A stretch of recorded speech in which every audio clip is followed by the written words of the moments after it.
Fils et filles du bon Dieu, bon samba de grâce et de bénédiction en tout un chacun de vous pour ce mercredi de la 3e semaine du temps ordinaire, année liturgique C, sous le thème « Accueille la parole de Dieu et transforme ta vie ». Fils et filles du bon Dieu, il y a un lien étroit entre la parole de Dieu que nous recevons et le quotidien de notre vie. Cette parole doit transformer notre vie, fils et filles du bon Dieu. Les textes liturgiques. Hébreux, le chapitre 10, versets 11 à 18, puis l'évangile de Saint Marc, le chapitre 4, les 20 premiers versets, fils et filles du bon Dieu.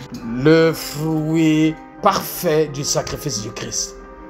En enlevant le péché par son sacrifice et en communiquant aux hommes ainsi libérés sa propre sainteté, Jésus leur ouvre l'accès de la gloire dans laquelle il est entré, fils et filles du bon Dieu. Le texte nous dit: les prêtres étaient debout pour célébrer une liturgie quotidienne et pour offrir à plusieurs reprises les mêmes sacrifices qui n'ont jamais pu enlever les péchés. Fils et filles du bon Dieu, c'est Jésus qui vient enlever tous nos péchés. Voilà pourquoi Dieu aime chacun de nous. Dieu aime le pécheur, il déteste le péché, fils et filles du bon Dieu.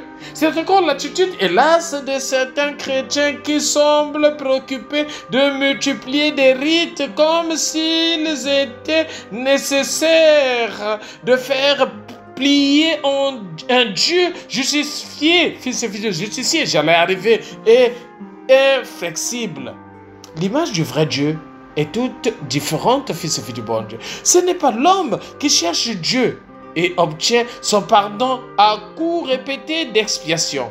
C'est Dieu lui-même qui cherche l'homme. C'est lui qui rapporte la brebis perdue sur ses épaules, fils et filles du bon Dieu. C'est lui qui offre inlassablement son pardon. C'est lui qui a fait tout le chemin de la réconciliation. C'est lui qui a pris sur lui le prix du sang versé en Jésus-Christ, qui a donné sa vie pour chacun de nous. Par lui, nous avons la vie, fils et filles du bon Dieu. À nous, tout simplement, de faire sa volonté. Et lorsque tu fais la volonté de Dieu, Dieu intervient dans ta vie, fils et filles du bon Dieu.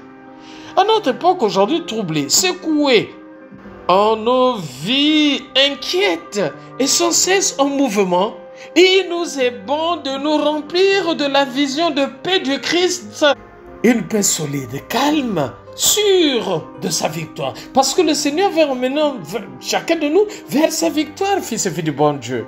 Le Seigneur déclare: je mettrai mes lois dans leur cœur, je les inscrirai dans leurs pensées, je ne me rappellerai plus leurs péchés ni leurs fautes. Fils et filles du bon Dieu. Mais c'est agréable lorsque le Seigneur nous donne cette parole d'assurance, parce qu'il déteste le péché. Il aime le pécheur, fils et filles du bon Dieu. Oui, voilà une fois encore une vraie image de Dieu. Cette admirable formule tirée de Jérémie, le chapitre 31, 33 à 34 doit être savourée mot à mot. L'alliance nouvelle que Jésus a acquise est donnée à J en chacun de nous, au plus intime de notre être, pour nous transformer, fils et filles du bon Dieu, et supprime même dans le souvenir de Dieu. C'est lui qui le dit, toute trace de nos péchés. Oh, mais c'est merveilleux, fils et filles du bon Dieu. Voilà pourquoi demeurons dans la joie, parce que le Seigneur supprime tout cela dans notre vie. Et il est là pour chacun de nous, fils et filles du bon Dieu. Oh, la joie de demeurer dans le Seigneur, fils et filles du bon Dieu. L'évangile de ce matin, Marc, le chapitre 4, les 20 premiers versets, fils et filles du bon Dieu. Il est question d'accueillir la parole de Dieu.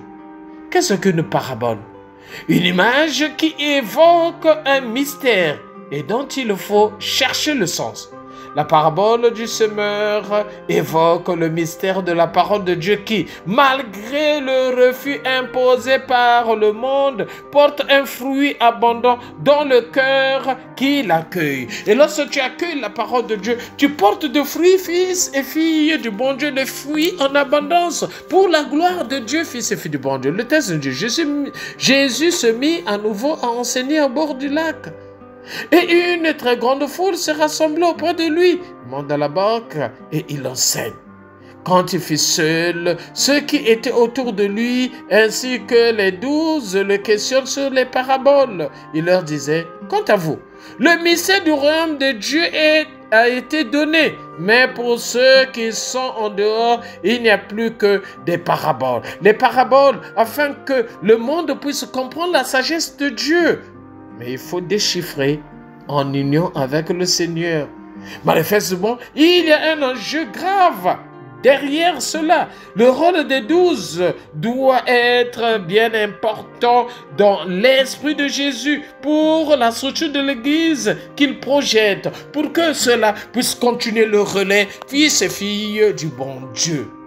Oui, le texte continue.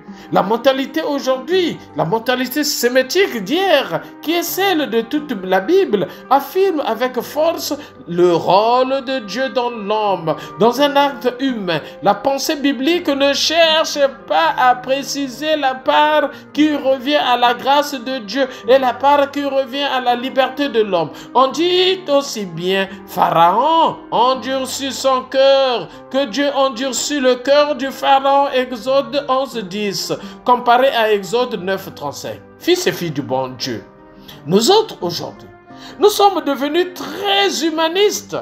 Nous pensons que nous agissons seuls jusqu'au moyen où nous ne pouvons plus avancer. Alors seulement nous faisons appel à l'aide de Dieu. Une sorte de Dieu, bouc et mystère, bouche-trou, fils et filles du bon Dieu, de nos insuffisances, fils et filles du bon Dieu. On veut créer un monde sans Dieu, le New Age, c'est-à-dire une nouvelle ordre mondiale, où c'est l'homme qui veut communiquer le monde, qui veut communiquer sa pensée, j'allais dire, qui veut diriger sans Dieu, fils et filles du bon Dieu. Mais cela, nous allons vers l'échec. Revenons à l'essentiel, c'est Dieu qui nous a créés, c'est Dieu qui est à l'origine de toutes choses, fils et filles du bon Dieu. Peut-être que les Hébreux, eux, avec leur manière un peu rude de s'exprimer, étaient plus près de la vérité. Comme nous aujourd'hui, nous sommes loin, fils et filles du bon Dieu. Chercher à créer un monde sans Dieu, c'est aller vers la perdition. C'est aller vers les ténèbres, l'abîme, fils et filles du bon Dieu. Voilà pourquoi revenons à l'essentiel. C'est Dieu qui a créé son monde. Tu n'étais pas là. Mais toi, tu reviens aujourd'hui parce que tu as des moyens. Tu veux créer ton monde sans Dieu. Fils et filles du bon Dieu, est-ce que tu essaies de mesurer ce que tu es en train de prendre comme décision? Et tout ce monde d'aujourd'hui qui veut prendre des décisions sans Dieu.